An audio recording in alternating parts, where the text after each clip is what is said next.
Idu dvije budala ulicom, jedno pregazi auto, a druga kaže budala jedno. Kako staviti 5 slona u auto?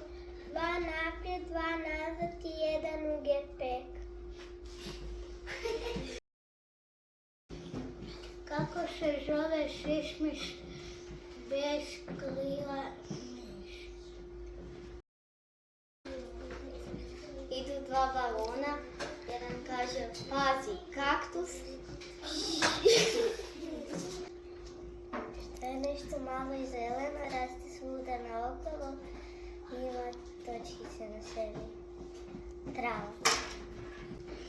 Zašto balerine plešu na prstima da ne probude kup? Kako se zove tulup za žaba? Zašto je Digitron najbolji prijatelj ljudima? Zašto može računati na njega?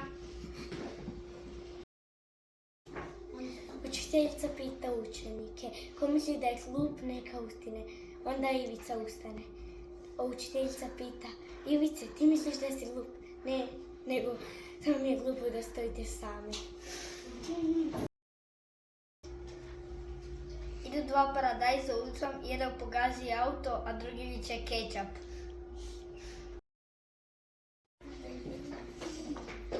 Šta kaže vrabac kad udari prozor? Živ, živ. Rekao gospođa Čani pita blagajnicu, imate li baterija? Blagajnica pita koja? Gospođa kaže ja sam. To je zeleno i ide koleđe. Salata u liftu.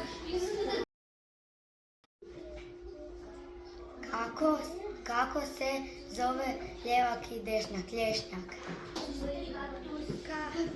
Kako se zove toster koji radi u unutar? Roller toster. Idu 2 bombe cestom, jedna kaže hoće spuknut, druga kaže bum. Kako se zove jež koji se rodio? Svijet.